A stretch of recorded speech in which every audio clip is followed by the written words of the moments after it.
দিলের কান লাগায় শোনো, ফিতনার যুগ। আপনাদেরকে বিভিন্নভাবে বিভ্রান্ত করার চেষ্টা করা হবে।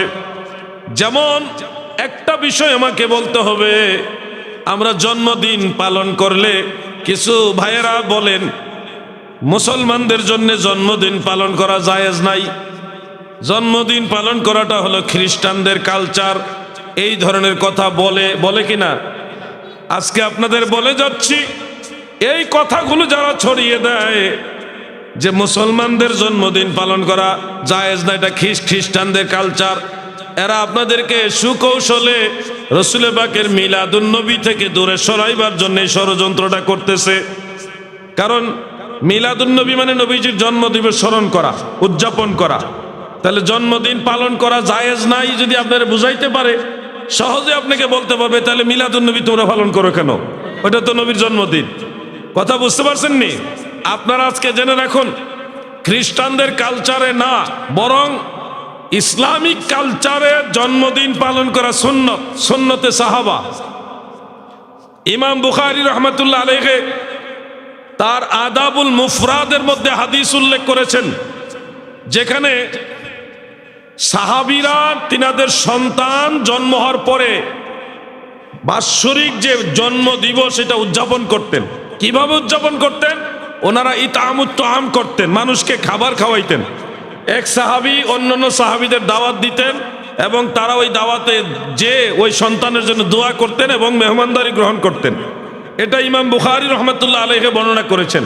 তাহলে আমরা দেখলাম জন্ম দিবস পালন করা, জন্মদিন পালন করা বিদআত নয়, খ্রিস্টানদের কালচারও নয়, এটা হলো সুন্নত, সুন্নতে সাহাবা।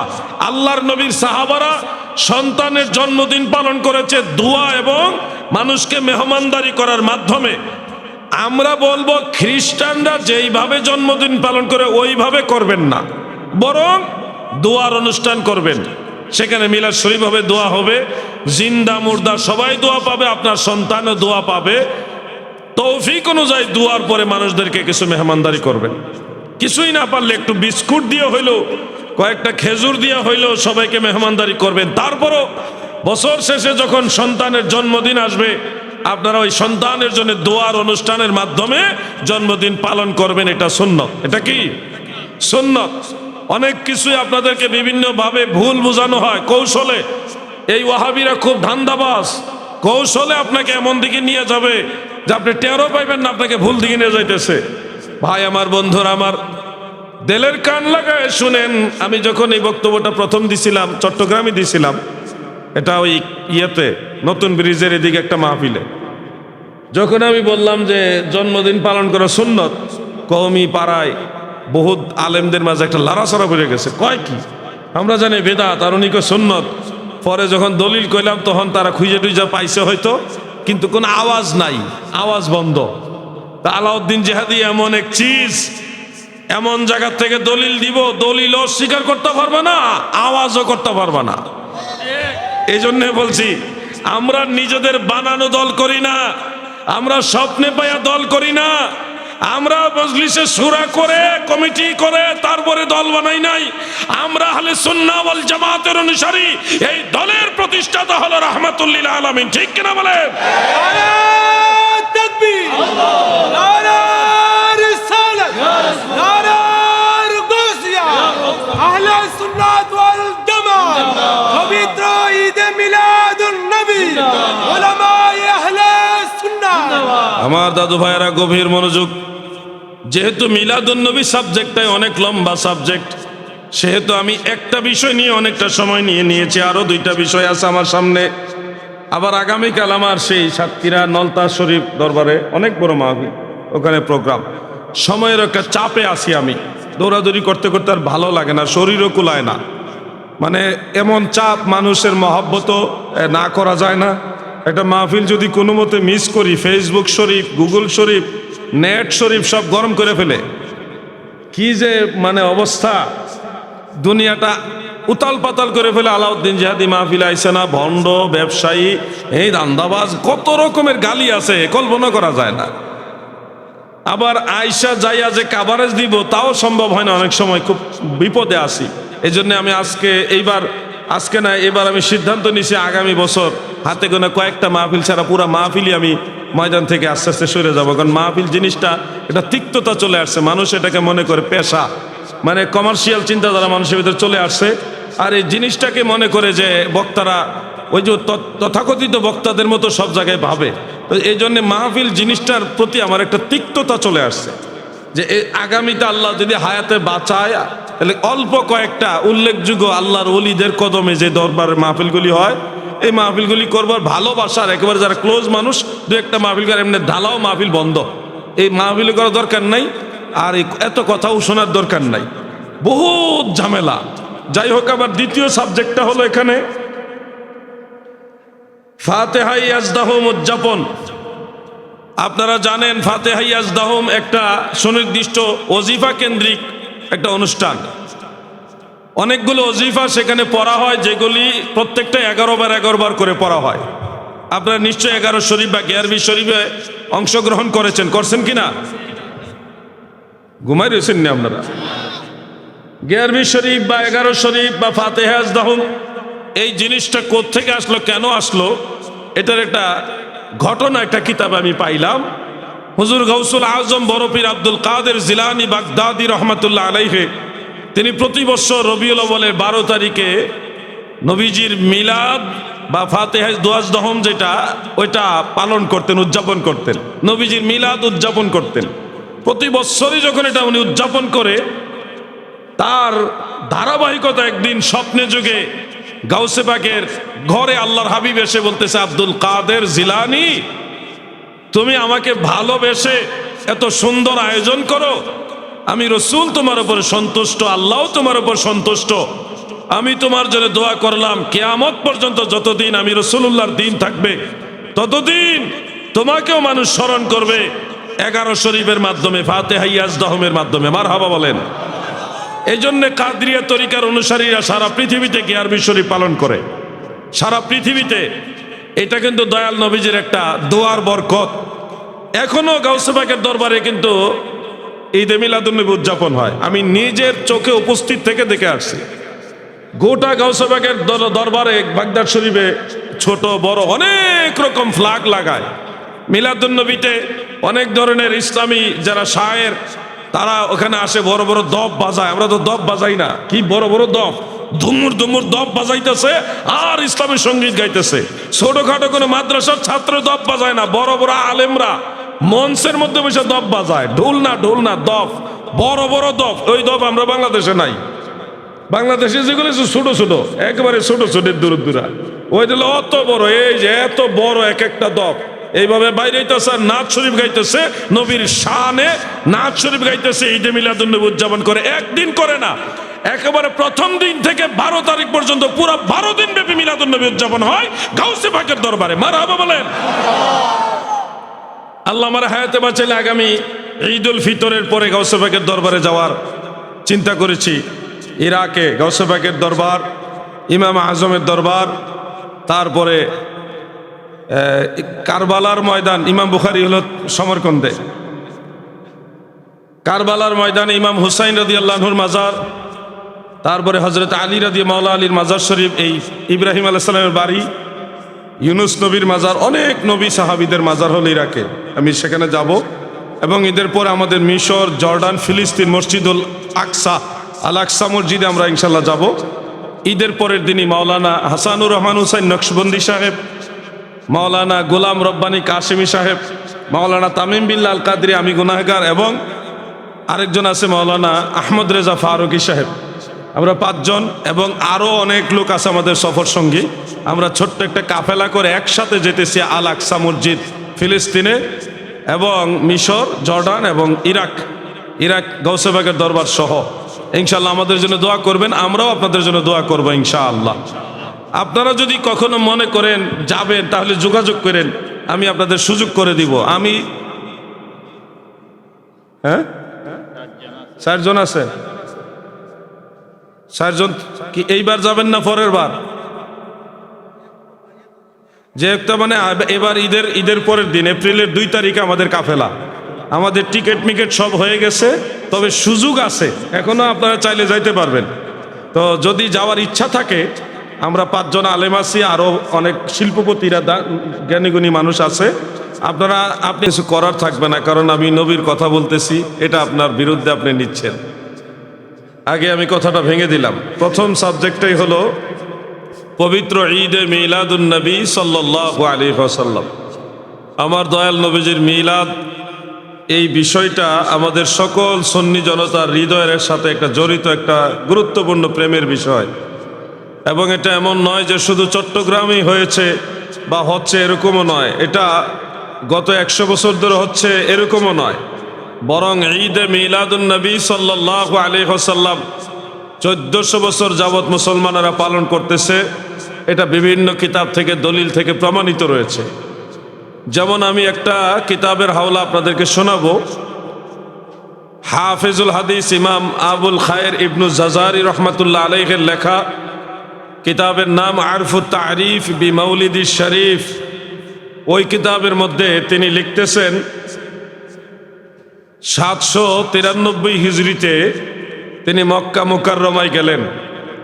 মাহে রবিউল আউয়াল শরীফে তিনি গিয়ে দেখেন আরবের সব মুসলমানেরা মক্কা মুকাররমায় সমবেত হয়েছেন, সবাই একত্রিত হয়েছেন, এবং জানতে পারলেন যে সমস্ত মুসলমানেরা এই রবিউল আউয়াল মাসে প্রিয় নবীজি নূর নবীজির মিলাদুন নবী উপলক্ষে তিনারা এই দিনটাকে 12ই রবিউল আউয়াল, এই দিনটাকে ওনারা ঈদের দিন হিসাবে উদযাপন করে। এটা যিনি উল্লেখ করেছেন তিনি নিজে এই দৃশ্য দেখে তারপরে উল্লেখ করেছেন। আজ থেকে প্রায় 800 বছরের আগের কথা এটা। 800 বছর আগে হাফেজ, যিনি ইবনু হাজার আসকালানির সমসাময়িক, হাফেজ আবুল খায়ের ইবনু জাজারি রহমাতুল্লাহ আলাই, তিনি তার নিজের কিতাবের মধ্যে এটা লিখে গেছেন। অনুরূপভাবে ইমাম ইবনু হাজার আসকালানি রহমাতুল্লাহ আলাইহির শাগরিদ হাফিজুল হাদিস ইমাম শামসুদ্দিন সাখাবি রহমাতুল্লাহ আলাইহির লেখা একটা কিতাবের নাম হলো আল আজুবাহ ফিমা সুইলা আনহু আনিস সাখাবিয়্যি। এই কিতাবের মধ্যেও তিনি উল্লেখ করেছেন যে মক্কা মুকাররমায় রবিউল আউয়াল মাসে সারা আরবের মুসলমানেরা সমবেত হতো, একত্রিত হতো, এবং তারা ওই দিনটাকে শুধু ঈদ না, ঈদে আকবর, সবচেয়ে বড় ঈদ হিসেবে উদযাপন করতো। মারহাবা বলেন। আমরা এই দুইটা কথাই দুইজন বড় বড় হাফেজুল হাদিসের কিতাবের মধ্যে দেখলাম। অতএব আমি আপনাদেরকে এটাই বুঝাতে চাচ্ছি যে ঈদে মিলাদুন নবী শুধুমাত্র চট্টগ্রামেই উদযাপন করে, কিংবা বাংলাদেশেই শুধু উদযাপন করে, কিংবা ভারত পাকিস্তান বাংলাদেশের মানুষই ঈদে মিলাদুন নবী উদযাপন করে, অথবা 100-150 বছর ধরে এটা উদযাপন হচ্ছে, এরকম নয়। আমি আজ থেকে একটা কিতাবের হাওলা দিলাম যেটা 800 বছরের আগের, আরেকটা প্রায় 750 বছরের আগের কিতাব। এই দুইটা কিতাব থেকে আপনাদেরকে বিষয়টা ক্লিয়ারলি উল্লেখ করলাম। ঈদে মিলাদুন নবী শুধু এই চট্টগ্রাম বা বাংলাদেশ বা ভারত পাকিস্তান বাংলাদেশ কিংবা এই 150 বছরের বিষয় না। এটা গোটা আরব দেশের সমস্ত আশিক রাসূলরা, নবীর আদরের উম্মতরা, মায়ার উম্মত যারা, নবীর প্রেমিক উম্মত যারা, তারা সে 1400 বছর যাবত উদযাপন করে আসতেছে। মারহাবা বলেন। শাহ ওলিউল্লাহ মুহাদ্দিসে দেহলভী রহমাতুল্লাহ আলাইহির ফুয়ুজুল হারামাইন নামক একটা কিতাব আছে, সেখানেও তিনি উল্লেখ করেছেন যে আমি মক্কা মুকাররমায় গিয়ে মাহে রবিউল আউয়াল শরীফে দেখেছি আরবের মুসলমানেরা অতীব জাঁকজমকের সাথে ঈদে মিলাদুন নবী মানে 12ই রবিউল আউয়াল শরীফকে তেনারা খুব আনন্দের সাথে উদযাপন করতেছেন।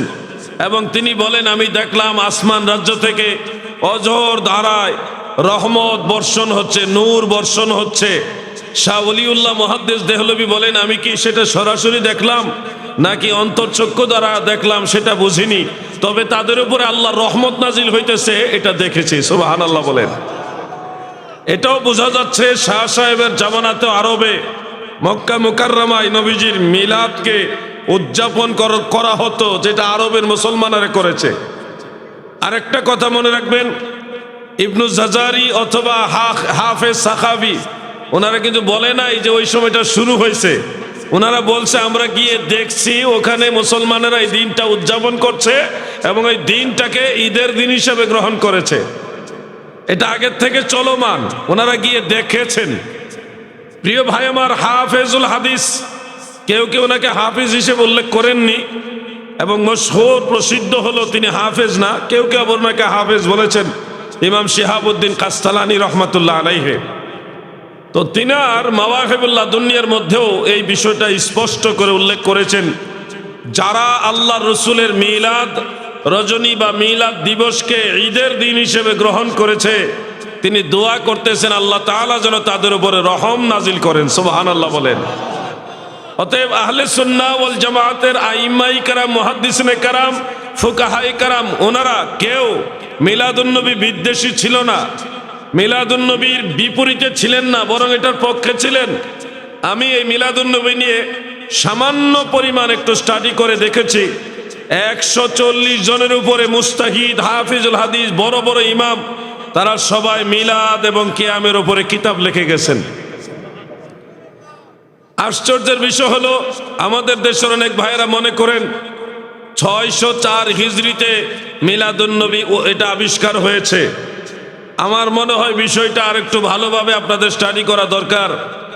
604 হিজরিতে ইরাকের মুসুল শহরে ইরবিল নগরীতে বাদশাহ মুজাফফরউদ্দিন কাউকাবারি রহমাতুল্লাহ আলাইহি তিনি রাষ্ট্রীয় পর্যায়ে মিলাদুন্নবী উদযাপন করছিলেন। ওই মজলিসে উপস্থিত হয়েছিলেন হাফিজুল হাদিস ইমাম ইবনু দাহিয়া রহমাতুল্লাহ আলাইহি।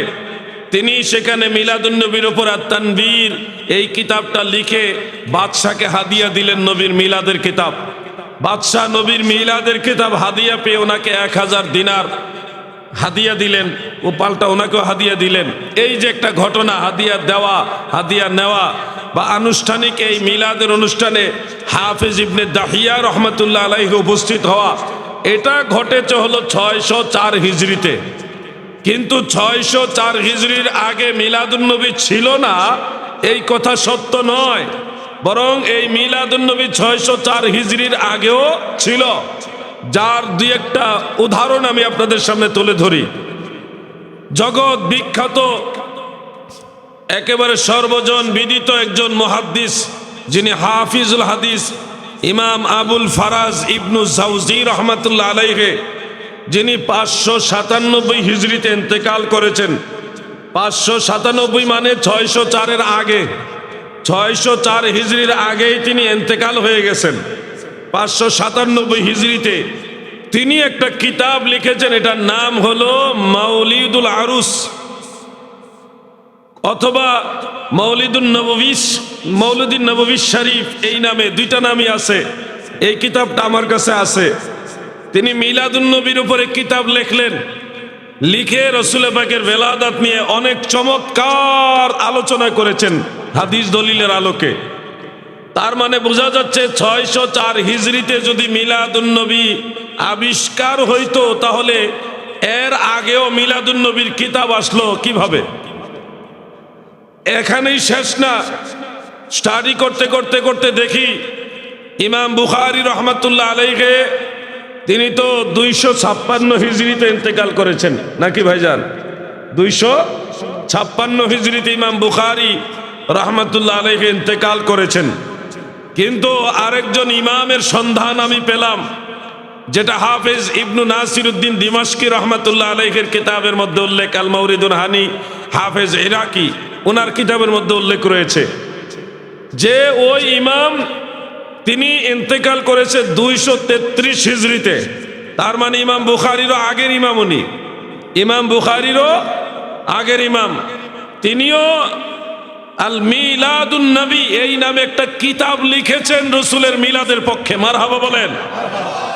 এখন যারা বলছেন 604 হিজরিতে ইন্তেকাল, রসুল পাকের মিলাদের আবিষ্কার হয়েছে, এর আগে মিলাদুন্নবী ছিল না, তাদের কথাগুলি অটোমেটিক বাতিল হয়ে যাচ্ছে।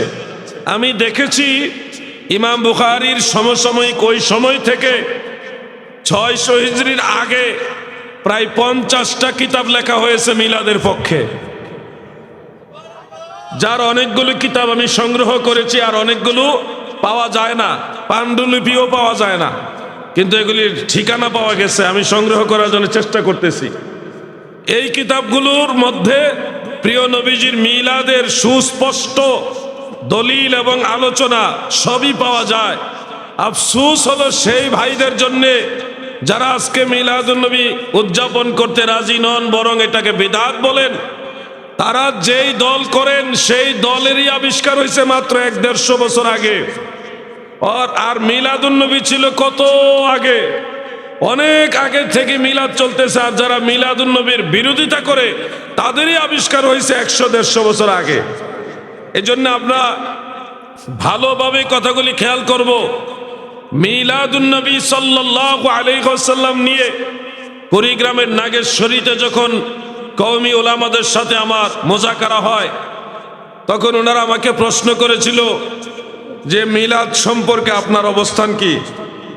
আমি আমার বক্তব্য পরিষ্কারভাবে বলেছি, আহলে সুন্নাত ওয়াল জামাতের ইমামরা, মুহাদ্দিসিন, আইমাই যেইভাবে মিলাদুন্নবীকে মুস্তাহাব হিসেবে মেনেছে, আমি সেটাকে মুস্তাহাব হিসেবে মানি।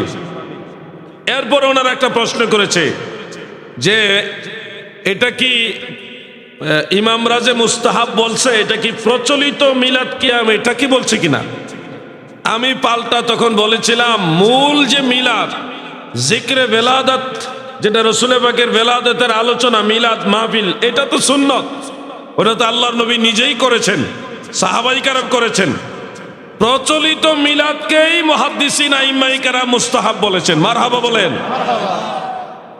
কারণ মূল যে মিলাদের কাজ, আল্লাহর হাবিবের বেলাদাত মুবারকের আলোচনা, এটা তো আল্লাহর নবী নিজেই করেছেন, না হলে আপনারা এটা পাইলেন কোথায়?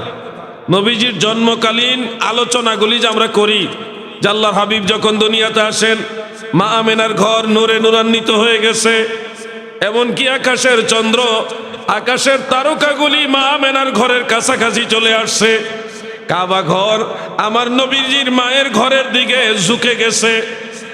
মা আমেনার ঘরে 3 জন মতান্তরে 4 জন রমণী, হযরতে হাওয়া আলাইহাস সালাম, হযরতে বিবি মারিয়াম আলাইহাস সালাম, হযরতে আসিয়া আলাইহাস সালাম, তিনারা এসেছেন মা আমেনার খেদমত করার জন্য। আল্লাহর হাবিব রাহমাতুল লিল আলামিন দুনিয়াতে নূর হয়ে নূর নিয়ে এসেছেন। এমনকি ওই নূরের আলোতে সিরিয়ার রাজধানী দামেস্কের বড় বড় দালানগুলি পর্যন্ত আলোকিত হয়েছে। মক্কা নগরী থেকে মা আমেনা সেই দালানগুলি দেখতে পেয়েছে। সুবহানাল্লাহ বলেন। এই যে নূরের আলোচনা, বেলাদাতের আলোচনা, মিলাদের আলোচনা, এগুলি তো আল্লাহর নবী করেছেন বিদায় আমরা পাইছি। এখানে তো শেষ না, নবীজি যখন দুনিয়াতে এসেছেন, এসেই নবীজি সেজদা দিয়েছেন। সেজদা থেকে মাথা তুলে নবীজির আঙ্গুল মুবারক আকাশের দিকে তুলে কালিমায়ে শাহাদত পড়েছেন, আশহাদু আল্লাহ ইলাহা ইল্লাল্লাহ ওয়া আশহাদু আন্নী রাসূলুল্লাহ। নবীজি একেবারে বিশুদ্ধ আরবি ভাষায় কালেমা পড়েছেন দুনিয়াতে আগমন করেই। এরপরে নবী করিম সাল্লাল্লাহু আলাইহি ওয়াসাল্লাম নিজেই বলেছেন, এটা অনেকগুলো সূত্রে বর্ণিত। ইমাম মুগলতাই রহমতুল্লাহ আলাই, ইমাম ইউসুফ সালিহি শামি রহমতুল্লাহ আলাই, তিনারা এই হাদিসটাকে কাভি বলেছেন, শক্তিশালী বলেছেন। এবং এটা সুবুলুল হুদা ওয়ার রাশাদের মধ্যে পাবেন, আরো অনেকগুলি কিতাবে রয়েছে। মূলত হাদিসটা তাবারানির মুআজামুল আওসাত, মুআজামুল সাগীরের মধ্যে আছে এবং তারিখ ইবনে আসাকিরের মধ্যে আছে। মুহাদ্দিসিনে কেরাম এক জামাত এই হাদিসটাকে শক্তিশালী বলেছেন। হাদিসটা হলো এইভাবে, عن أنس بن مالك رضي الله تعالى عنه قال قال رسول الله صلى الله عليه وسلم من كرامتي على ربي أني ولدت مختونا ولم يرى أحد سوءتي رواه الطبراني। আল্লাহর নবী বলেন, উম্মতেরা গো, আল্লাহ তাআলা আমাকে এমন এক বৈশিষ্ট্য দান করেছে, আমি রাসূলুল্লাহ দুনিয়াতে খতনাকৃত অবস্থায় এসেছি। অন্য রাওয়ায়াতের মধ্যে হযরত আব্বাস রাদিয়াল্লাহু আনহু, নবীজির চাচা, তিনি বলেন, আমার নবীজির নাভি মুবারক কর্তিত অবস্থায় দুনিয়াতে এসেছেন, খতনাকৃত অবস্থায় দুনিয়াতে এসেছেন। আল্লাহর রাসূল নিজে বলেন, ওয়ালাম ইউরা আহাদুন সাওয়াতি, আমি রাসূলুল্লাহর লজ্জাস্থান দুনিয়ার কেউ দেখে নাই। এগুলি তো রাসূল পাকের মিলাদের আলোচনা। আল্লাহর রসুলের লজ্জাস্থান মুবারক আল্লাহ তাআলা হেফাজত করেছেন। আপনাদের ভিতরে একটা প্রশ্ন জাগতে পারে, তাহলে শিশুকালে নবীজির প্রস্রাব মুবারক বা পায়খানা মুবারক এগুলি পরিষ্কার করেছে কে? যদি নবীজির লজ্জাস্থান কেউই না দেখে তাহলে এগুলি পরিষ্কার করলো কারা? এটারও জবাব আছে। ভাই আমার, মাদারিজুন নবুয়্যত সহ কয়েকটা কিতাবে দেখলাম আল্লাহ রসুল সাল্লাল্লাহু আলাইহি ওয়াসাল্লাম যখন শিশু, তখন হযরতে হালিমাতু সাদিয়া রাদিয়াল্লাহু তাআলা আনহা অথবা নবীজির দায়িত্বে যারা ছিলেন সুয়াইবিয়া নামক দাসী, তিনারা কি করতেন? মনে থেকে একটা নিতেন যে হয়তো এখন নবীজি সাল্লাল্লাহু আলাইহি সাল্লাম প্রস্রাব মুবারক বা হাজত মুবারক সারতে পারেন। ওই উদ্দেশ্য করে নবীজির কাছে যখন তিনারা যাইতেন, তখন ওনাদেরকে কে যেন বুঝাইতেন যে তোমরা টেনশন করো না, আমরা পরিষ্কার করে দিয়েছি। অর্থাৎ ফেরেশতা দিয়ে আল্লাহ তাআলা আমার নবীজিকে পুত পবিত্র করে সবসময় রাখতেন। সুবহানাল্লাহ বলেন। কখনোই কোনো দুনিয়ার মানুষ গিয়ে আল্লাহর হাবিবের এই প্রস্রাব মুবারক পায়খানা মুবারক বা এটা যে পরিষ্কার করা লাগবে, এই কাজ দুনিয়ার মানুষ দিয়ে আল্লাহ করায় নাই। এমনকি নবীজির বিবাহ সাথীর জিন্দিগিতে আল্লাহর হাবিবের একাধিক স্ত্রী ছিলেন, 9 জন কিংবা 13 জন। কোন স্ত্রী আল্লাহর হাবিবের লজ্জাস্থান মুবারক দেখেনি। ইবনু মাজাহ শরীফের মধ্যে বিশুদ্ধ সনদ উল্লেখ, আম্মা জান আয়েশা রাদিয়াল্লাহু তাআলা আনহা বলেছেন, মা নাজারতু আও মারাইতু ফারজা রাসূলিল্লাহি সাল্লাল্লাহু আলাইহি ওয়াসাল্লাম কাত্তু, অর্থাৎ ইচ্ছায় চর্মচুকে কিংবা ঝাপসায় কখনোই অনিচ্ছাকৃত কিংবা ইচ্ছাকৃত এই কোন সময় আমি আল্লাহর হাবিবের লজ্জাস্থান মুবারক দেখি নাই। সুবহানাল্লাহ।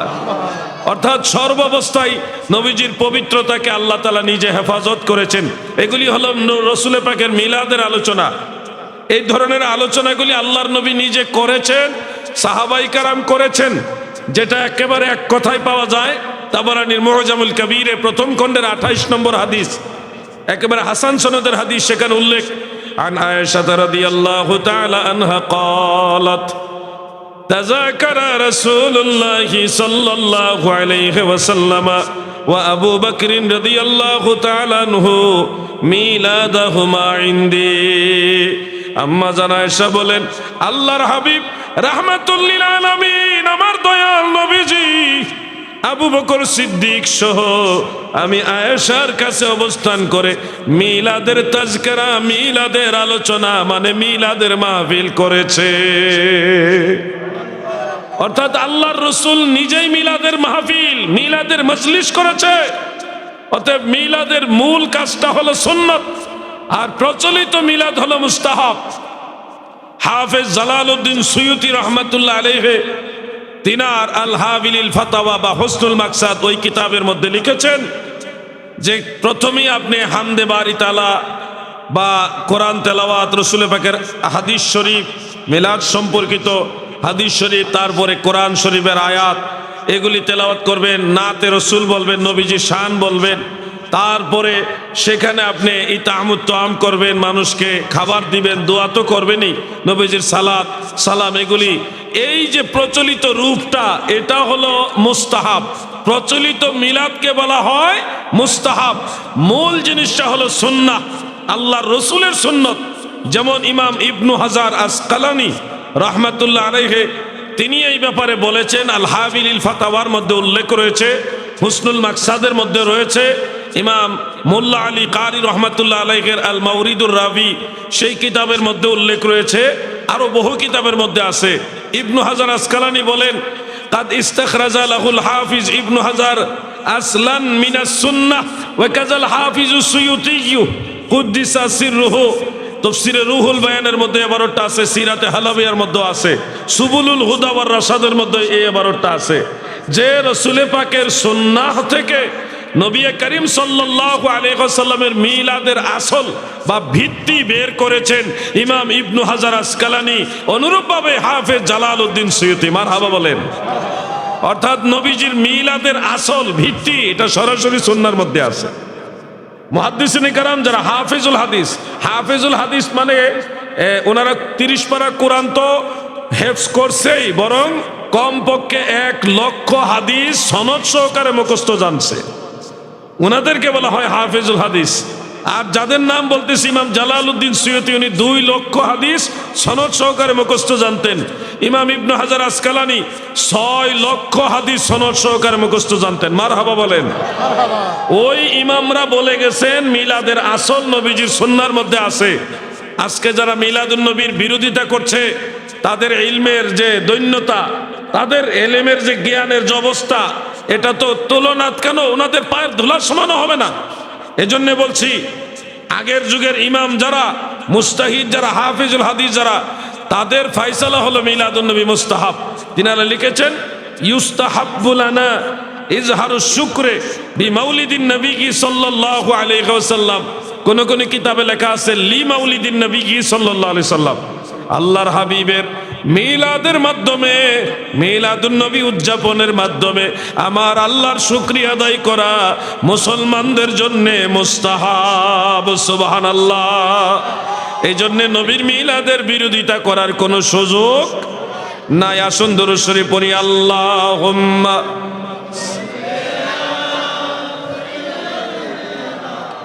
মাওলানা মুহাম্মদ ওয়া আলা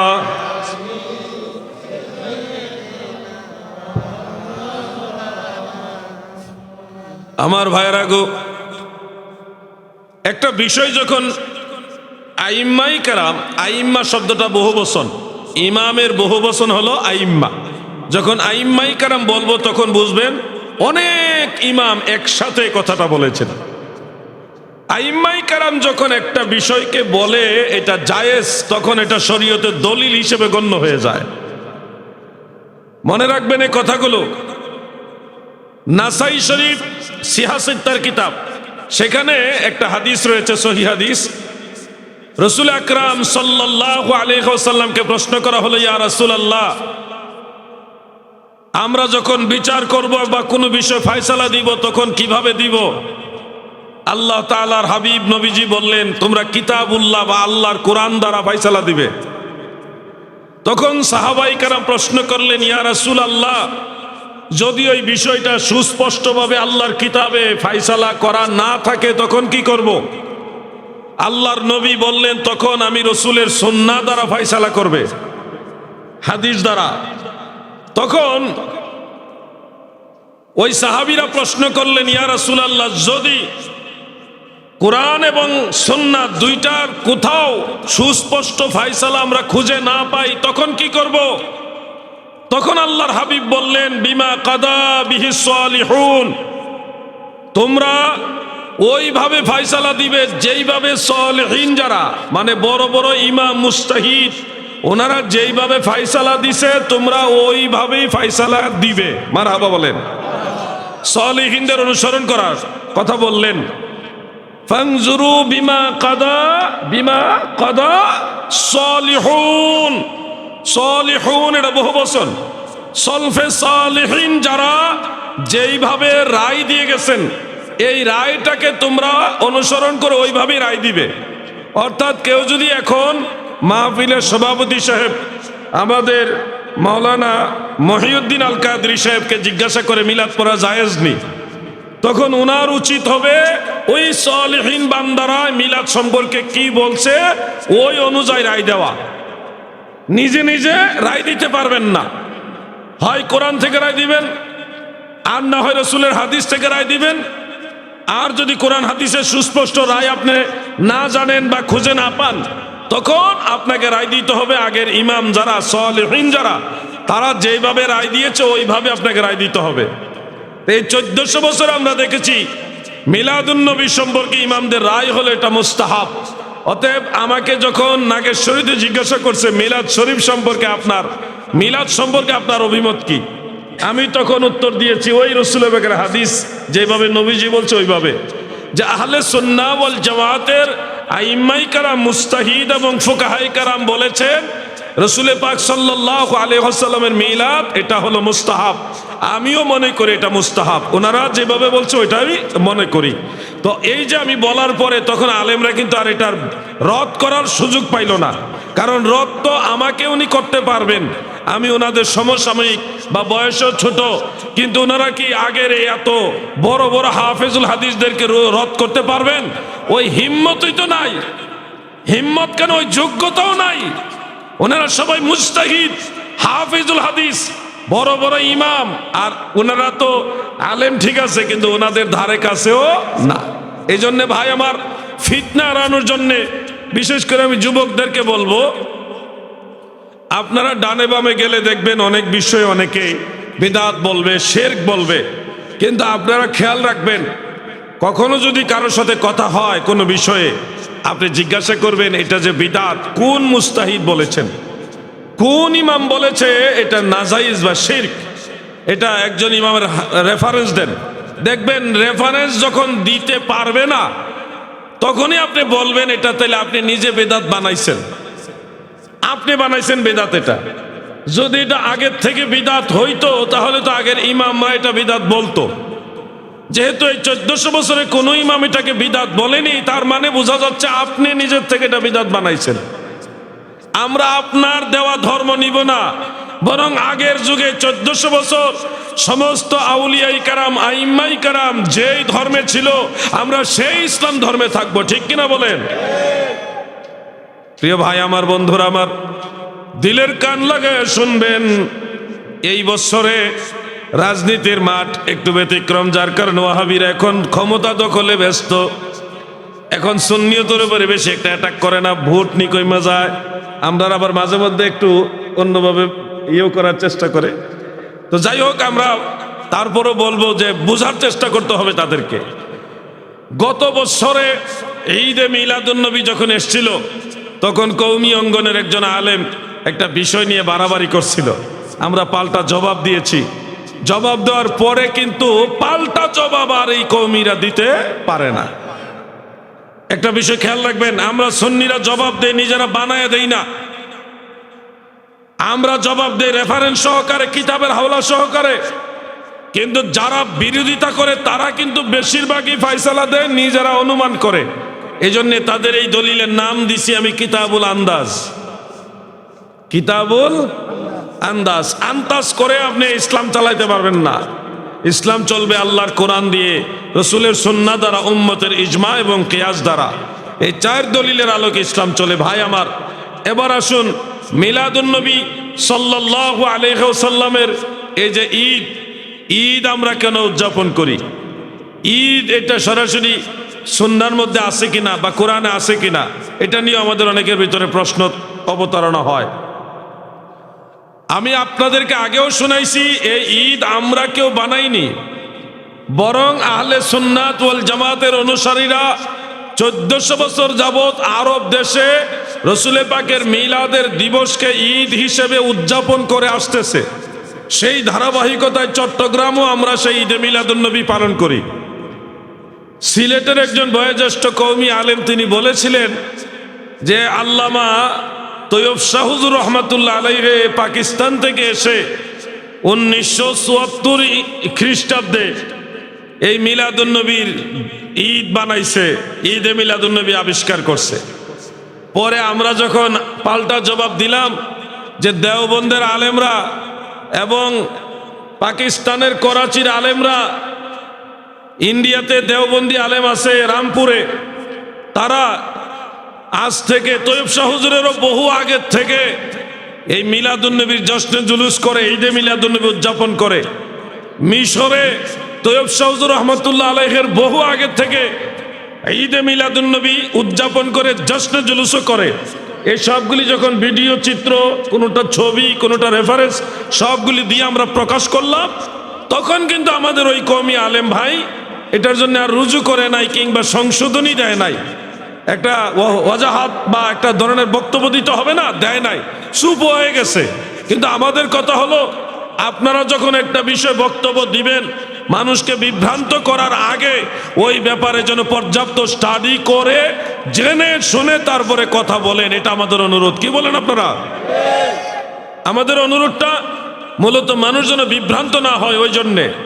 প্রিয় ভাইয়ের আমার, মনে রাখবেন নবী করিম সাল্লাল্লাহু আলাইহি ওয়াসাল্লাম দুনিয়াতে শুভাগমন করেছেন কোন মাসে কত তারিখ, এটা নিয়ে বেশ কয়েকটা মত আছে। কিন্তু 12ই রবিউল আউয়ালে নবীজি দুনিয়াতে এসেছেন, এটা হলো মশহুর মত, প্রসিদ্ধ মত। এবং হাফিজুল হাদিস ইমাম আবুল খায়ের ইবনু জাজারি রহমাতুল্লাহ আলাইহি আরফুত তারিফ বিমাউলিদিস শরীফ, সেই কিতাবের মধ্যে এটাকে আসাহ বলেছেন, অধিকতর বিশুদ্ধ বলেছেন। এরপরেও ইবনু কাসির রহমাতুল্লাহ আলাইহি তিনি বলেছেন ওয়াহুয়া মশহুর ইনদাল জমহুর, প্রসিদ্ধ।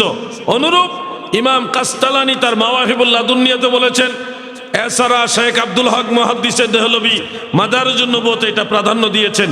আমি আরো অনেকগুলো কিতাবে দেখেছি 12ই রবিউল আউয়ালে নবীজি দুনিয়াতে এসেছেন, এটাই শক্তিশালী এবং প্রসিদ্ধ মত, বিশুদ্ধ এবং প্রসিদ্ধ দুইটাই, এবং এটা হাদিস দ্বারা প্রমাণিত। হযরত আব্দুল্লাহ ইবনে আব্বাস এবং হযরত জাবের ইবনে আব্দুল্লাহ রাদিয়াল্লাহু তাআলা আনহুমা, এই দুইজন সাহাবী থেকে বিশুদ্ধ সনদে, সহিহ সনদে হাদিস রয়েছে, যেটা ইমাম জুরকানি রহমাতুল্লাহ আলাইহির আল আবাতিল ওয়াল মানাকির ওয়াস সিহাহ ওয়াল মাসাহির এই নামে একটা কিতাব আছে। এই কিতাবের মধ্যে সনদ সহকারে সম্পূর্ণ হাদিসটা উল্লেখ করেছেন, মুত্তাসিল, একেবারে পরিপূর্ণ সনদ। সেখানে স্পষ্ট উল্লেখ করেছে আল্লাহর নবী রাহমাতুল্লিল আলামিন রবিউল আউয়ালের 12 তারিখে দুনিয়াতে শুভাগমন করেছে। সুবহানাল্লাহ বলেন। এই জন্য নবী করিম সাল্লাল্লাহু আলাইহি সাল্লাম 12ই রবিউল আউয়ালে দুনিয়াতে এসেছেন।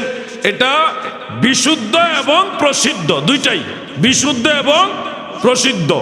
কিন্তু মনে রাখবেন, আমরা একটা কথা শুনতে পাই যে নবীজি যেদিন দুনিয়াতে এসেছেন ওই দিনই ইন্তেকাল হয়েছেন। তাহলে নবীজির আগমন উপলক্ষে ঈদে মিলাদুন নবী পালন করেন, নবীজির ইন্তেকাল উপলক্ষে উফাত মুবারক উপলক্ষে আপনারা কেন শোক দিবস পালন করেন না? এই ধরনের একটা প্রশ্ন অবতারণা হয়। এটার দুইভাবে উত্তর রয়েছে। প্রথমত আপনারা মনে রাখবেন, যদিও আমরা অনেকে জানি 12ই রবিউল আউয়ালে নবীজির জন্ম এবং 12ই রবিউল আউয়ালে নবীজির ইন্তেকাল, এই কথাটা যদিও আমরা জানি, কিন্তু এটা অথেন্টিকভাবে প্রমাণিত না, মুতাবর নয়, মুতামাদ নয়। এটা বৈজ্ঞানিকভাবে প্রমাণিত হয়েছে, এটা গ্রহণযোগ্য না। অর্থাৎ 12ই রবিউল আউয়ালে নবীজি ইন্তেকাল হয়েছেন, এটা গ্রহণযোগ্য না। গ্রহণযোগ্য হলো রবিউল আউয়ালের 2 তারিখ বা 3 তারিখে নবীজির ইন্তেকাল হয়েছে। আমি এই বিষয়টা স্পষ্ট করে দিচ্ছি, এবং এই কথাটা কিন্তু আমার না। 12ই রবিউল আউয়ালে নবীজির ইন্তেকাল হয়নি, অথেন্টিকভাবে প্রমাণিত নয়, এই কথাটা আমার নয়। এটা হলো ইমাম সুহাইলি রহমাতুল্লাহ আলাইহির কথা, ইমাম ইবনু হাজার আসকালানি রহমাতুল্লাহ আলাইহির কথা, ইমাম শিহাবুদ্দিন কাস্তালানি রহমাতুল্লাহ আলাইহির কথা।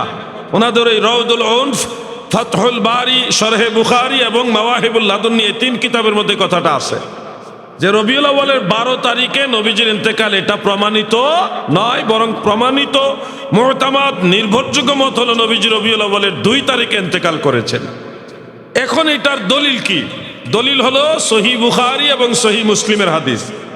সেখানে উল্লেখ, আল্লাহ রসুল সাল্লাল্লাহু আলাইহি ওয়াসাল্লাম তিনি উকুফে আরাফা বা আরাফার ময়দান অবস্থান করেছিলেন যেদিন বিদায় হজের সময়। ওই দিনটা ছিল ইয়াউমে জুমআ, জুমার দিন, শুক্রবার। তাহলে জিল হজের 9 তারিখ ছিল শুক্রবার। এটা বুখারী মুসলিমের হাদিস থেকে প্রমাণিত। আর আল্লাহর নবী সোমবারে ইন্তেকাল করেছেন, এই ব্যাপারে সবাই একমত, এবং এটা সহিহ হাদিস দ্বারা প্রমাণিত। ইমাম বাইহাকি সহ অনেক ইমামরা এটা বর্ণনা করেছেন। প্রিয় নবীজি ইন্তেকাল করেছেন সোমবারে। বলেন কি বারে? সোমবারে। আর আরাফার যে দিবসটা 9 জিলহজ ছিল শুক্রবার, বুখারী মুসলিমের হাদিস। এখান থেকে ইমামরা কাগজ কলম হাতে নিয়ে জিলহজের 9 তারিখ শুক্রবার, 10 তারিখ শনিবার, 11 তারিখ রবিবার, 12 তারিখ সোমবার, এভাবে প্রত্যেকটা তারিখ আলাদা আলাদা লিখলেন এবং বার লিখলেন। লিখতে লিখতে জিলহজ মাস 30 দিন ধরছে। এর পরের মাসটাই হলো মুহররম মাস। মুহররম মাস 29 দিন বা 30 দিন ধরছে, ধরে প্রত্যেকটা তারিখের সাথে বার লিখছে ধারাবাহিকভাবে। মুহররম মাসের পরে হলো সফর মাস।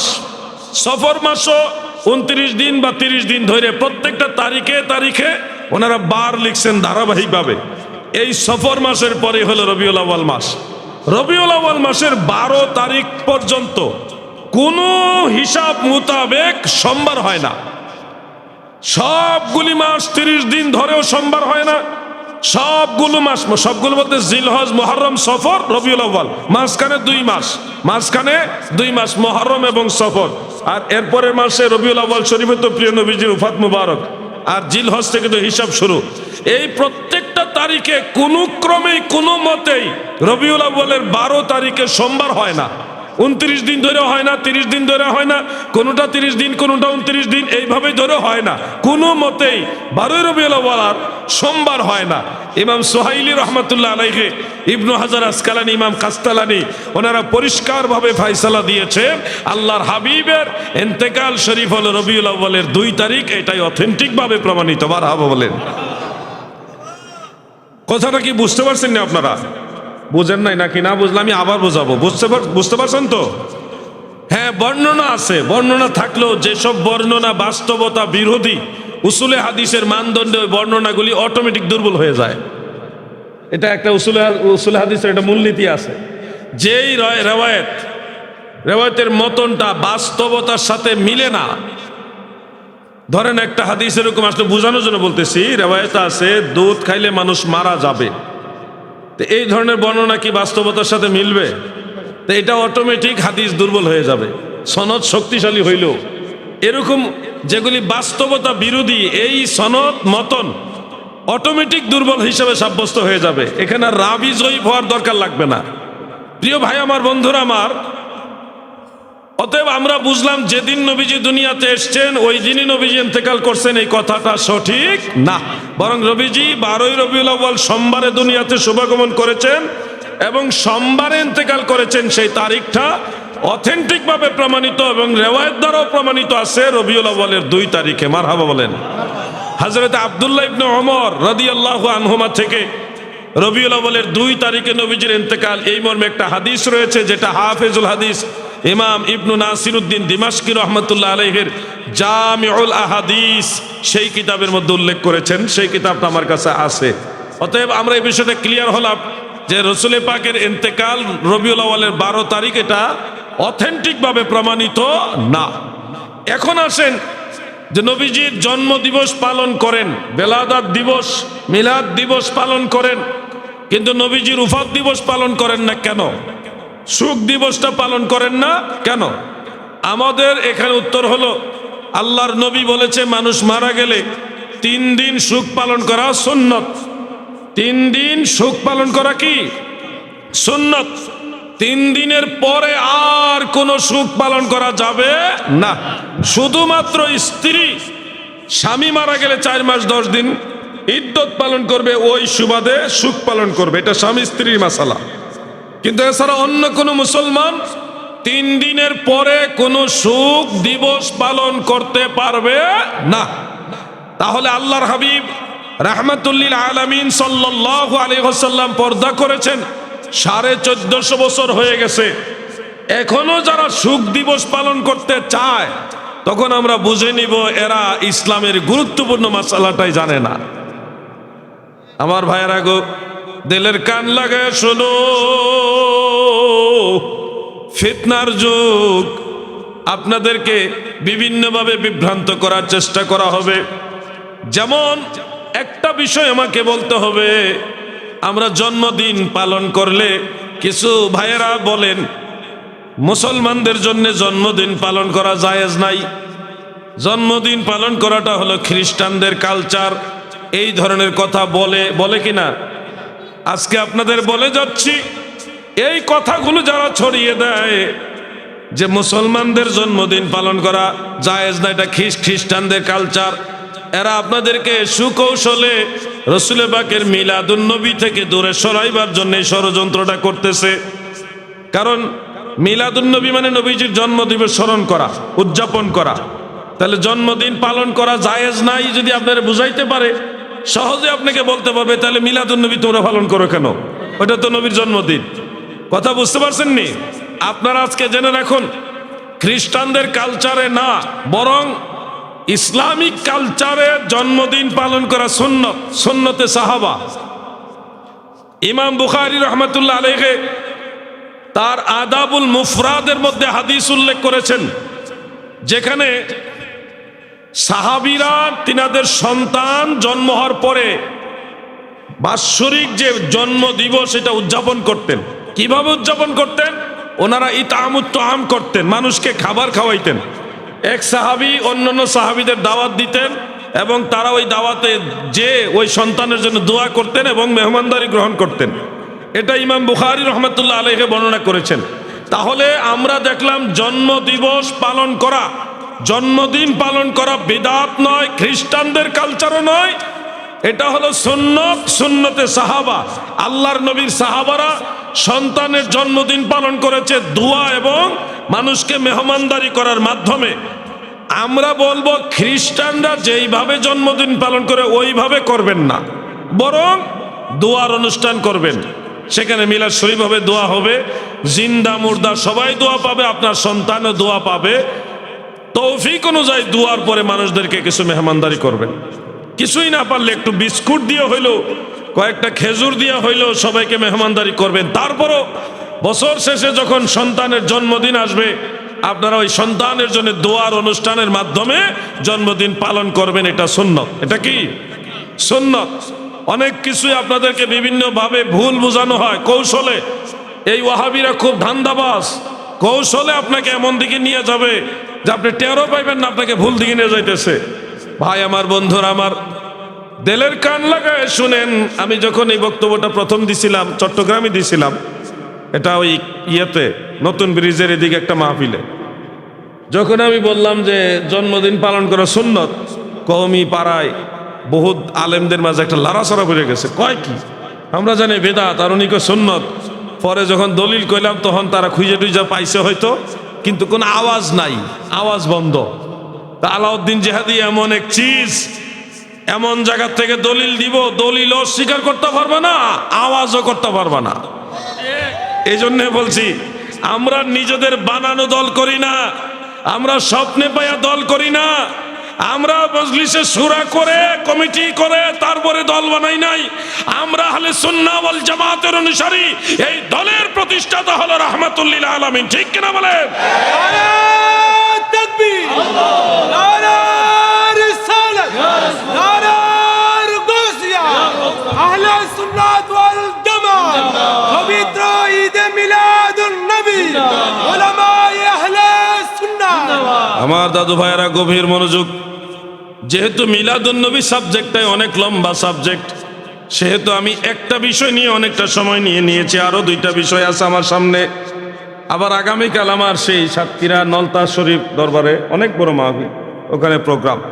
সময়ের একটা চাপে আছি আমি, দৌড়াদৌড়ি করতে করতে আর ভালো লাগে না, শরীরও কুলায় না। মানে এমন চাপ, মানুষের মহব্বত না করা যায় না।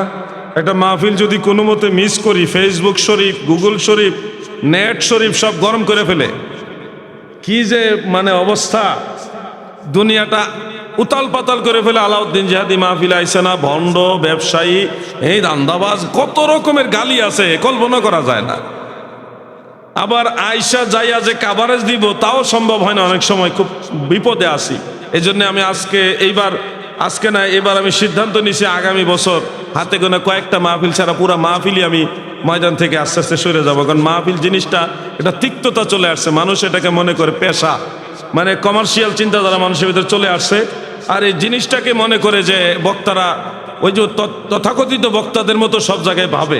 তো এই জন্যে মাহফিল জিনিসটার প্রতি আমার একটা তিক্ততা চলে আসছে যে আগামীতে আল্লাহ যদি হায়াতে বাঁচায়, তাহলে অল্প কয়েকটা উল্লেখযোগ্য আল্লাহর ওলিদের কদমে যে দরবারের মাহফিলগুলি হয়, এই মাহফিলগুলি করবার ভালোবাসার একেবারে যারা ক্লোজ মানুষ দু একটা মাহফিল করে, এমনি ঢালাও মাহফিল বন্ধ, এই মাহফিল করার দরকার নাই। আর এত কথাও শোনার দরকার নাই, বহুত ঝামেলা। যাই হোক, আবার দ্বিতীয় সাবজেক্টটা হলো এখানে ফাতিহা ইয়াজদাহুম উদযাপন। আপনারা জানেন ফাতিহা ইয়াজদাহুম একটা সুনির্দিষ্ট ওজিফা কেন্দ্রিক একটা অনুষ্ঠান। অনেকগুলো ওজিফা সেখানে পড়া হয়, যেগুলি প্রত্যেকটা 11 বার করে পড়া হয়। আপনারা নিশ্চয়ই 11 শরীফ বা গিয়ারবি শরীফে অংশগ্রহণ করছেন কিনা? ঘুমাই রয়েছেন না আপনারা? গিয়ারবি শরীফ বা 11 শরীফ বা ফাতিহা ইয়াজদাহুম, এই জিনিসটা কোত্থেকে আসলো, কেন আসলো, এটার একটা ঘটনা একটা কিতাবে আমি পাইলাম। হুজুর গাউসুল আজম বড় পীর আব্দুল কাদের জিলানী বাগদাদি রহমাতুল্লাহ আলাইহি, তিনি প্রতি বছর রবিউল আউয়ালের 12 তারিখে নবীজির মিলাদ বা ফাতিহা ইয়াজদাহুম যেটা, ওইটা পালন করতেন, উদযাপন করতেন। নবীজির মিলাদ উদযাপন করতেন প্রতি বছরই। যখন এটা উনি উদযাপন করে, তার ধারাবাহিকতা একদিন স্বপ্নে যুগে গাউসে পাকের ঘরে আল্লাহর হাবিব এসে বলতেছে, আব্দুল কাদের জিলানী, তুমি আমাকে ভালোবেসে এত সুন্দর আয়োজন করো, আমি রসুল তোমার উপর সন্তুষ্ট, আল্লাহ তোমার উপর সন্তুষ্ট, আমি তোমার জন্য দোয়া করলাম কিয়ামত পর্যন্ত যতদিন আমি রসুলুল্লাহর দিন থাকবে ততদিন তোমাকেও মানুষ স্মরণ করবে 11 শরীফের মাধ্যমে, ফাতিহা ইয়াজদাহুমের মাধ্যমে। মারহাবা বলেন। এই জন্য কাদরিয়া তরিকার অনুসারীরা সারা পৃথিবীতে গিয়ারবি শরীফ পালন করে, সারা পৃথিবীতে। এটা কিন্তু দয়াল নবীজির একটা দোয়ার বরকত। এখনো গাউসে পাকের দরবারে কিন্তু ঈদে মিলাদুন্নবী উদযাপন হয়। আমি নিজের চোখে উপস্থিত থেকে দেখে আসছি।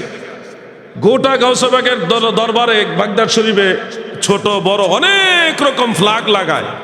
মিলাদুন্নবীতে অনেক ধরনের ইসলামী যারা শায়ের তারা ওখানে আসে, বড় বড় দফ বাজায়। আমরা তো দফ বাজাই না, কি বড় বড় দফ, ধুমুর ধুমুর দফ বাজাইতেছে আর ইসলামী সঙ্গীত গাইতেছে। ছোটখাটো কোনো মাদ্রাসার ছাত্র দফ বাজায় না, বড় বড় আলেমরা মঞ্চের মধ্যে বসে দফ বাজায়। ঢোল না দফ, বড় বড় দফ। ওই দফ আমরা বাংলাদেশে নাই। বাংলাদেশে যেগুলো ছোট ছোট, একেবারে ছোট ছোট দূরা, ওই দিল অত বড়, এই যে এত বড় এক একটা দফ এইভাবে বাইরে হইতেছে, নাচ শরীফ গাইতেছে, নবীর শানে নাচ শরীফ গাইতেছে, ঈদে মিলাদুন্নবী উদযাপন করে। একদিন করে না, একেবারে প্রথম দিন থেকে 12 তারিখ পর্যন্ত পুরো 12 দিন ব্যাপী মিলাদুন্নবী উদযাপন হয় গাউসে পাকের দরবারে। মারহাবা বলেন। আল্লাহ আমার হায়াতে বাঁচাইলে আগামী ঈদুল ফিতরের পরে গাউসে পাকের দরবারে যাওয়ার চিন্তা করেছি। ইরাকে গাউসে পাকের দরবার, ইমাম আজমের দরবার, তারপরে কারবালার ময়দান। ইমাম বুখারী হলো সমরকন্দে, কারবালার ময়দানে ইমাম হুসাইন রাদিয়াল্লাহু আনহুর মাজার, তারপরে হযরত আলী মাওলা আলীর মাজার শরীফ, এই ইব্রাহিম আলাইহিস সালামের বাড়ি, ইউনুস নবীর মাজার, অনেক নবী সাহাবীদের মাজার হলো ইরাকে। আমি সেখানে যাব এবং ঈদের পরে আমাদের মিশর, জর্ডান, ফিলিস্তিন, মসজিদুল আকসা, আল আকসা মসজিদে আমরা ইনশাল্লাহ যাব। ঈদের পরের দিনই মাওলানা হাসানুর রহমান হুসাইন নকশবন্দি সাহেব, মাওলানা গোলাম রব্বানী কাশেমি সাহেব, মাওলানা তামিম বিল্লাহ আল কাদরি আমি গুনাহগার, এবং আরেকজন আছে মাওলানা আহমদ রেজা ফারুকি সাহেব। আমরা 5 জন এবং আরও অনেক লোক আছে আমাদের সফর সঙ্গী। আমরা ছোট্ট একটা কাফেলা করে একসাথে যেতেছি আল আকসা মসজিদ, ফিলিস্তিনে এবং মিশর, জর্ডান এবং ইরাক গাউসে পাকের দরবার সহ।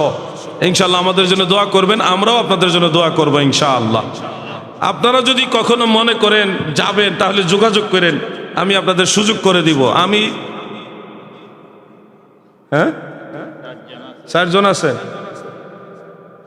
4 জন কি এইবার যাবেন না পরের বার? যে একটা মানে এবার ঈদের পরের দিন এপ্রিলের 2 তারিখে আমাদের কাফেলা, আমাদের টিকিট মিকেট সব হয়ে গেছে, তবে সুযোগ আছে, এখনো আপনারা চাইলে যাইতে পারবেন। তো যদি যাওয়ার ইচ্ছা থাকে, আমরা 5 জন আলেম আছি, আরও অনেক শিল্পপতিরা জ্ঞানীগুণী মানুষ আছে। আপনি ইমার্জেন্সি আপনি আমাকে পাসপোর্টগুলি দিতে হবে আগে, পাসপোর্টের মেইন পেজটা, এটা হলো জরুরি। এরপরে টিকিট বা আনুষঙ্গিক কিছু খরচ আছে, আগে বলে রাখি। এটা কিন্তু আমরা ব্যবসা না, আমরা ব্যবসার উদ্দেশ্যে যাইতেছি না। যার যেটা খরচ হইবে ওইটাই দিবেন। আমিও আমার টাকায় যাব, আপনি আপনার টাকায় যাবেন, মানে একসাথে যাব। এটা কিন্তু আমার বিজনেস না, আমি বারবার বলতেছি। আপনারা মনে করেন না হুজুর আবার ব্যবসা করতেছি কিনা, খবরদার। আমি আল্লাহর ওলি, আল্লাহর নবী, আল্লাহ রসুলের সাহাবী যারা, তাদের মাজারে মাজারে ঘুরে আমার ভালো লাগে। ভারতে আমার জানা মতে 2-1টা মাজার ছাড়া বাকি সব মাজারে আমি ঘুরছি। এখন সারা ওয়ার্ল্ড ওয়াইজ। আর আল আকসা মসজিদের বিষয়টা হলো একটু আলাদা, মসজিদুল আকসা। এবং আমি নকশবন্দি ভাই গোলাম রব্বানী কাশেমি সাহেবরে চিনছেন নি আপনারা? কাশেমি ভাই, আমরা একটা নিয়ত করছি কি, আমাদের ব্যক্তিগত এখান তার আনলিমিটেড টাকা পয়সা নিয়ে যাওয়া যাবে না, ইচ্ছা করলে আমরা গাজায় যাব, ওই ফিলিস্তিনে গাজায় গিয়ে আমরা যদ্দূর পারি মানুষের জন্য একটু সহযোগিতা করবো। এটা আমাদের ব্যক্তিগত উদ্যোগে, কেউ দিলে আমরা নিতে পারবো না, কারণ ওখানে চাইলে নেওয়া যায় না। এটা বহুত কড়া রাষ্ট্র, জর্ডান থেকে পার হয়ে যাওয়া। আবার অনেকে ধান্দাবাজ আছে, ব্যবসায়ী, আন্দাজি টেহা দিয়ে না কেউ চাইলে খাই লাইব সব। আগে কয়ে দিতেছি, সতর্ক করে দিই আর কি, কারণ এরা আবার লাইভ চালাইতেছে।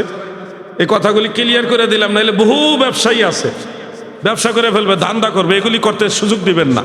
আল্লাহ আমাদের বোঝার তৌফিক দেন, বলেন আমিন, বলেন আমিন। যদি আপনাদের ইয়ে হয় তাহলে আমাকে কালকের মধ্যে, আমি ইনশাল্লাহ পারবো, আশা করতেছি আপনাকে নিতে পারবো। যদি ইচ্ছা থাকে।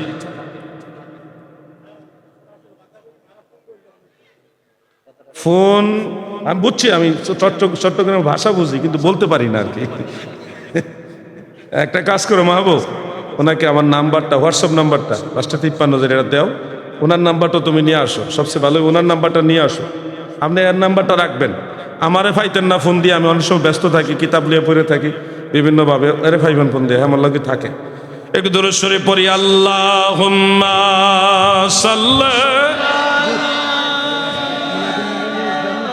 সমাজ রাষ্ট্র গঠনে তার ভূমিকা। আচ্ছা, মিলাদুন উদযাপন করলে সমাজের শান্তি প্রতিষ্ঠা হয়, হাদিয়া দান করলে সমাজের শান্তি প্রতিষ্ঠা হয়, সেটা। ও আমি আলাদা বুঝি, তার সিলেকশন না, চন্দ্রবিন্দু দিয়ে আমি নবীজিকে বুঝাইছেন বুঝি। আল্লাহুম্মা সাল্লি মাওলানা মুহাম্মদ ওয়া আলা আলি মাওলানা। গত বছরও আল্লাহ আমারে নিছিল আল আকসা মসজিদে, গতবারে গেছি, সিরিয়াতেও গেছি। সিরিয়াতে গিয়ে একটা ব্যতিক্রম অভিজ্ঞতা হইল। যুদ্ধ বিধ্বস্ত রাষ্ট্র তো, মানে গুলি বোম্বিং হয়ে মানুষের ঘর বাড়িগুলি ওই যে গাজায় যেরকম, ওখানে প্রায় সেম, সব ধ্বংস হয়ে গেছে। আপনারা বিশ্বাস করেন, মাওলানা খাজা মঈনুদ্দিন আহমদ জালালাবাদী সাহেব সিলেটের, তিনি, আমি, আহমদ রেজা ফারুকী সাহেব, আমরা কয়েকজনে মিলে কিছু টাকা, ওই দেশের টাকা আর কি, সিরিয়ান টাকা একেবারেই অনেক, 50,000 টাকা বাংলাদেশে 50 টাকার সমান। কোথায় 50,000, কোথায় 50 টাকা, মারাত্মক না? 2,000 টাকা বাংলাদেশের 2 টাকার সমান। কি একটা অবস্থা! আমি যেটুকু মনে আছে এইভাবেই, 2,000 টাকা 2 টাকার সমান, বাংলাদেশের 2 টাকার সমান। এরপর আমরা যদ্দূর যেভার সবাই মিলে কিছু টাকা দিব। মানুষ এতটাই ওই দেশে অসহায়, খাবারের অভাব, সর্ববিষয়ে তারা এতটাই দুর্বল হয়ে গেছে না, আমাদের টাকা নেওয়ার জন্য তারা এক ধরনের হুমড়ি খেয়ে পড়ছে আমাদের উপরে। মানে সবার দরকার, কথা বুঝতেছেন? সবারই খাবার দরকার, ভাবতেছে আমি যদি কিছুই না পাই তাহলে তো আমি না খেয়ে থাকবো, বা আমার পাওয়াটা হবে না। এজন্য লাইন সিরিয়াল কোনো কিছু নেই, হুমড়ি খেয়ে আমাদের উপরে পড়ছে। পরে আমরা যান বাঁচানো আমাদের কঠিন হয়ে গেছে, এমন অবস্থা। শেষে কায়দা কইরা বাবু সগিরে যে কবরস্থান আছে দামেস্কে, কবরস্থানে এখানে একটা বড় গিরিল আছে, জেলখানার মতো গিরিলের ওই পারে সবাই ঢুকাইছি, আর আমরা এই পারে ঢুকাইয়া গিরিলের এই পার থেকে আমরা সবাই যদ্দূর পারছি দিছি, কারণ গিরিল ভাঙে তো আর আসতে পারতেছে না, এই কায়দা করে দিছি। আর আমাদের তো এরকম না, আমরা ধরেন এমনি দেখতেছেন আলাউদ্দিন জিহাদি, দেখতে শুনতে অনেক মোটামুটি ভালো, কিন্তু আসলে টাকা পয়সা নাই। আমরা আল্লাহ যদ্দূর দিছি আলহামদুলিল্লাহ, কিন্তু মানুষকে যে দিব ওরকম সামর্থ্য আমাদের নাই। আল্লাহ আমাদের এমনি ভালো রাখছে, শুকরিয়া আলহামদুলিল্লাহ। মনে চায় অনেক কিছু করতে। ওই সুনামগঞ্জে যখন হইছে, বন্যা হইছে, কেউ টাকা দিবে ওই আশা না, আমি নিজের টাকা দিয়া বড় নৌকা ভাড়া কইরা এই চাউল ডাল মুড়ি চিরা যা আছে, শুকনা খাবার ভিজা খাবার সব খাবার লইয়া রওনা দিছে। এরপরে মানুষ শরিক হয়েছে কিছু। এটা তো দেশে শরিক হয়ে গেছে, কিন্তু বিদেশে কিন্তু সুযোগ নাই। আমরা টাকা চাইলেও নিয়ে যেতে পারবো না, এটা আবার ঝামেলা হইব। কাস্টমার কিতানো কয়টা, আরে ট্যাক্সের ঝামেলা আছে।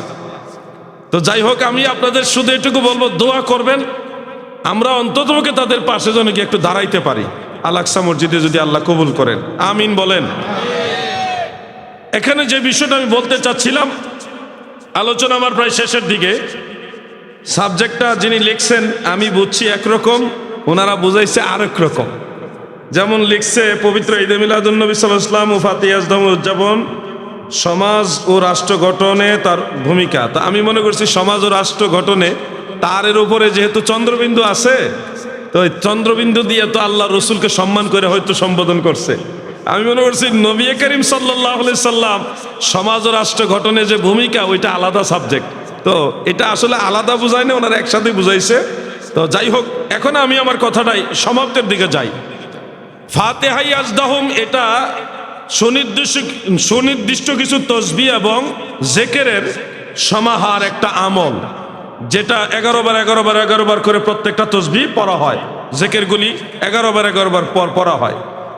দুরূদ শরীফ পড়লে 11 বার দুরূদ শরীফ পড়া হয়। এই যে একটা তসবিহ, এটা আমাদের কওমি অঙ্গন বা লামাযহাবি সালাফি যারা দাবি করেন, তারা এটাকে খুব ঘোর বিরোধিতা করে, বলে এটা বেদাত। সাহাবাই কেরাম কিংবা তাবিগণ এই ধরনের ফাতিহা ইয়াজদাহুম বা গিয়ারবি শরীফের নামে এই ধরনের কোনো অনুষ্ঠান করেনি, এজন্য এটা বিদআত, করা যাবে না, ইত্যাদি ইত্যাদি কথা বলে থাকে। আমি বাংলাদেশে অনেক জায়গায় এটার জবাব দিছি। চট্টগ্রামে এটা নিয়ে কোনো আলোচনাও নাই, আলোচনা আছে, সমালোচনা নাই। কিন্তু চট্টগ্রামের বাইরে কিন্তু গিয়ারবি শরীফের বিরুদ্ধে অনেক কথা বলে বাতেলরা। যেমন কিশোরগঞ্জে, করিমগঞ্জে আমি যখন একটা মাহফিলে গেলাম, তখন এটা আমাকে প্রশ্ন করছে মাহফিলের ভিতরে। আমি তখন তাদেরকে বুঝাই দিছি। তা আপনাদেরকে বলি, যুবক ভাইদের এটা জানা রাখা দরকার যে গিয়ারবি শরীফ তো আল্লাহর নবী কিংবা সাহাবাই কারাম এইভাবে পালন করেননি বা আমল করেননি। আমরা কেন এটা এইভাবে আমল করলাম বা করি? নবীজি যা করেন নাই, সাহাবারা যা করেন নাই, তা কি বিদআত নয়? এই প্রশ্নটা আপনাদের ভিতরে আসবে। আমি সেটার জবাব দিয়ে দিচ্ছি আপনাদের উপকারের জন্যে। ইবাদত আমল দুই প্রকার বা দুই ধরনের। এক ধরনের আমল আপনি চাইলে বাড়াইতেও পারবেন না, কমাইতেও পারবেন না। যেইভাবে আল্লাহ এবং আল্লাহ রসুল ফিক্সড করেছে ওইভাবে আপনাকে আমল করতে হবে, আদায় করতে হবে। যেমন নামাজ, আপনি চাইলে নামাজে সূরা ফাতিহা বাদ দিয়ে আরেকটা সূরা ঢুকাইতে পারবেন না। আপনি চাইলে নামাজের ভিতরে সুবহান রাব্বিয়াল আ'লা কিংবা সুবহান রাব্বিয়াল আযীম বাদ দিতেও পারবেন না। চাইলে অন্য কোনো তাসবিহ এখানে ঢুকাইতেও পারবেন না। আপনি চাইলে আত্তাহিয়াতু তাশাহুদ বাদ দিতে পারবেন না, দুরূদ শরীফ বাদ দিতে পারবেন না। চাইলে একটা ভালো সুন্দর একটা দোয়ায়ে মাসুরা বাদ দিয়ে ঢুকাইতে পারবেন না। যেটা যেইভাবে আল্লাহ এবং আল্লাহ রসুল সাল্লাল্লাহু আলাইহি সাল্লাম দিয়েছেন, ওইটা ওইভাবেই আপনাকে মানতে হবে। এটা ফিক্সড করা, নির্ধারিত। আরেক ধরনের ইবাদত আছে, ওগুলিও ইবাদত, যেটা আপনি চাইলে বাড়াইতে পারবেন, চাইলে কমাইতে পারবেন। যেমন কোরআন তেলাওয়াত, এটা আফদালুল ইবাদত, সর্বোত্তম ইবাদতের মধ্যে কোরআন তেলাওয়াত। আপনি চাইলে একসাথে একটা সূরা পড়তে পারবেন, চাইলে দুইটা সূরা পড়তে পারবেন, চাইলে আপনি আরো বেশি পড়তে পারেন, গোটা 30 পারা কোরআনও পড়তে পারবেন। আপনি চাইলে একটা আয়াতও পড়তে পারবেন, এটার জন্য আপনার স্বাধীনতা আছে। এরপরে জিকির করতে পারবেন কোরআন তেলাওয়াতের সাথে। আপনি চাইলে লা ইলাহা ইল্লাল্লাহ জিকির করতে পারবেন, এটা আপনি যোগ করতে পারবেন। কোরআন তেলাওয়াত শেষ জিকির করতে পারবেন। এখানে কোনো বাইন্ডিং নাই যে কোরআন তেলাওয়াতের সাথে জিকির যোগ করা যাবে না, এরকম কোনো নিয়ম নাই, আইন নাই। আপনি জিকির কইরা আপনি চাইলে দুরূদ শরীফ পড়তে পারবেন। এখানে কোনো নিষেধাজ্ঞা নাই যে কোরআন তেলাওয়াত করলে, জিকির করলে দুরূদ পড়া যাবে না, এই আইন নাই। দুরূদ শরীফ আপনি পড়তে পারবেন, আপনি চাইলে সেখানে দোয়া করতে পারবেন। এখানেও নিষেধ নাই যে কোরআন তেলাওয়াত, জিকির, দুরূদ শরীফের পরে মোনাজাত করা যাবে না, মোনাজাত বা দোয়া সংযুক্ত করা যাবে না, এই ধরনের কোনো নির্দেশনা বা নিষেধাজ্ঞা নাই। আপনি দোয়াও করতে পারবেন। এই যে এই ধরনের আমলগুলি যেগুলি ফিক্সড করা নাই, এই ধরনের আমলকে আপনি চাইলে লা ইলাহা ইল্লাল্লাহ জিকিরের পাশাপাশি সুবহানাল্লাহ বলতে পারবেন, আবার আলহামদুলিল্লাহ বলতে পারবেন, আল্লাহু আকবার বলতে পারবেন, ইসমে জাত আল্লাহ আল্লাহ জিকির করতে পারবেন। মানে এখানে কোনো নিয়ম নাই যে এই জিকির করলেও এটা করা যাবে না। নামাজের ক্ষেত্রে কিন্তু নিয়ম আছে। তাশাহুদের পরেই আপনাকে দুরূদ শরীফ পড়তে হবে, দুরূদ শরীফের পরে দোয়ায়ে মাসুরা পড়তে হবে, এটা নিয়ম করা। আপনি চাইলে এখানে অন্য কোনো দোয়া ঢুকাইতে পারবেন না, অন্য কোনো দুরূদ চাইলেও ঢুকাইতে পারবেন না, এটা ফিক্সড করা। কিন্তু নামাজের বাইরে আপনি চাইলে জিকিরও করতে পারবেন, এর সাথে দুরূদও পড়তে পারবেন, বাড়াইতে পারবেন, কমাইতে পারবেন। চাইলে 10 বার জিকির করতে পারবেন, চাইলে 11 বার করতে পারবেন, চাইলে আপনি আরো বেশি বার করতে পারবেন, কমও করতে পারবেন। এটার জন্য নির্ধারিত করা না। মনোযোগ দেন। তাহলে ইবাদত আমরা পাইলাম দুই রকম, একটা ফিক্সড করা আর একটা ফিক্সড করা না। ফিক্সড করা হলো নামাজ সহ আরো দুই একটা ইবাদত। যেমন রোজা, আপনি চাইলে রোজার মধ্যে নতুন কোনো আইন ঢুকাইতে পারবেন না। রোজার মধ্যে আপনি চাইলে কোনো নতুন আইন বাদও দিতে পারবেন না, কোনো পুরাতন আইন বাদ দিতে পারবেন না। হজের ইবাদত ফিক্সড করা, ফরজ ওয়াজিব ফিক্সড করা, এগুলো এখানে চাইলে একটা বাদ দিতে পারবেন না, চাইলে একটা ঢুকাইতে পারবেন না, এগুলি ফিক্সড করা। কিন্তু জিকির, আজকার, তসবিহ, তাহলিল, দোয়া, দরুদ শরীফ, এই ধরনের ওয়াজ মাহফিল, এটা একটা ইবাদত। তাফসীর মাহফিল ইবাদত, সিরাত মাহফিল ইবাদত, ভালো কাজ। আপনি চাইলে ওয়াজ মাহফিলে হামদে বাড়ি তালা বলতে পারবেন, নাতে রসুল বলতে পারবেন, কোরআন পড়তে পারবেন, হাদিস বলতে